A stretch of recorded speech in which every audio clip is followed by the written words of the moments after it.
Early in the morning, Joshua and all the Israelites went to the Jordan, where they camped before crossing over. After 3 days, the officers went through the camp, giving orders to the people. When you see the ark of the covenant of the Lord your God, and the Levite priests carrying it, you are to move out from your positions and follow it. The Ark of the Covenant was a gold-plated wooden chest which represented God's tangible presence amongst the people and contained the tablets engraved with the law. Joshua told the people, "Consecrate yourselves, for tomorrow the Lord will do amazing things among you." Joshua said to the priests, "Take up the Ark of the Covenant and pass on ahead of the people." So they took up the ark and went ahead of them.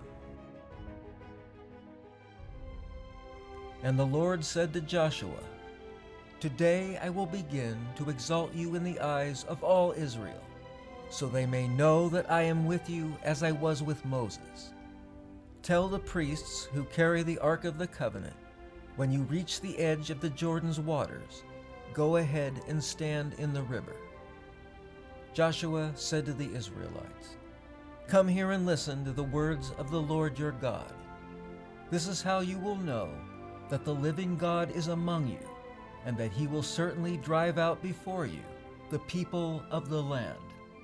And as soon as the priests who carry the ark of the Lord of all the earth, set foot in the Jordan, its waters flowing downstream will be cut off and stand up in a heap."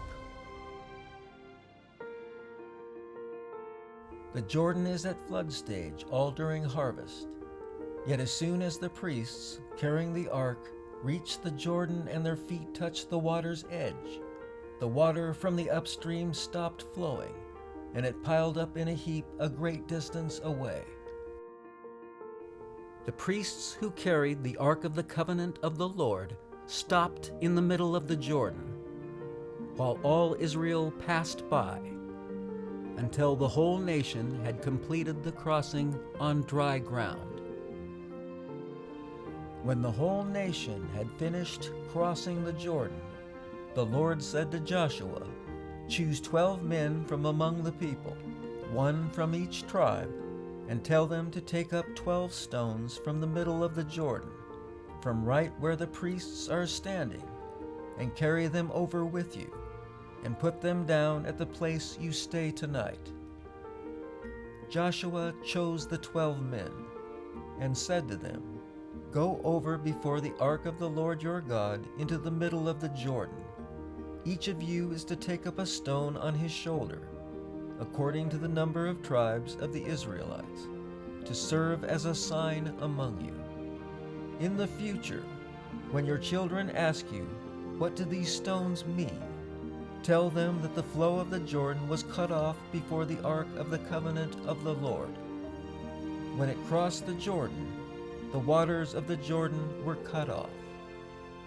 These stones are to be a memorial to the people of Israel forever." So the Israelites did as Joshua commanded them. They took 12 stones from the middle of the Jordan, according to the number of the tribes of the Israelites, as the Lord had told Joshua, and they carried them over with them to their camp, where they put them down. The men of Reuben, Gad, and the half-tribe of Manasseh crossed over ready for battle, in front of the Israelites, as Moses had directed them. About 40,000 armed for battle crossed over before the Lord to the plains of Jericho. That day the Lord exalted Joshua in the sight of all Israel, and they stood in awe of him all the days of his life, just as they had stood in awe of Moses.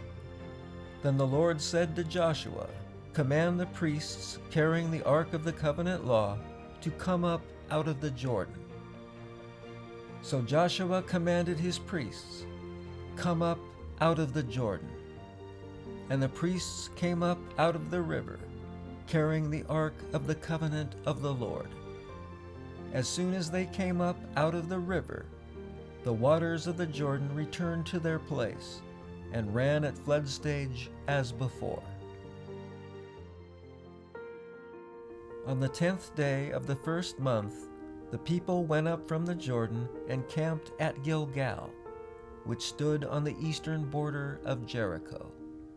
And Joshua set up at Gilgal the 12 stones they had taken out of the Jordan. He said to the Israelites, "In the future, when your descendants ask their parents, 'What do these stones mean?' tell them, 'Israel crossed the Jordan on dry ground. For the Lord your God dried up the Jordan before you until you had crossed over. The Lord your God did to the Jordan what he had done to the Red Sea when he dried it up before us until we crossed over. He did this so all the peoples of the earth might know that the hand of the Lord is powerful, and so you might always fear the Lord your God."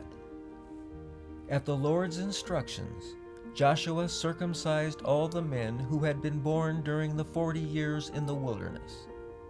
The Lord told Joshua, "Today I have rolled away the reproach of Egypt from you." On the evening of the 14th day of the month, while camped at Gilgal, the Israelites celebrated the Passover. The day after, they ate some of the produce of the land, unleavened bread and roasted grain. The manna that had fallen for 40 years stopped, never to be seen again.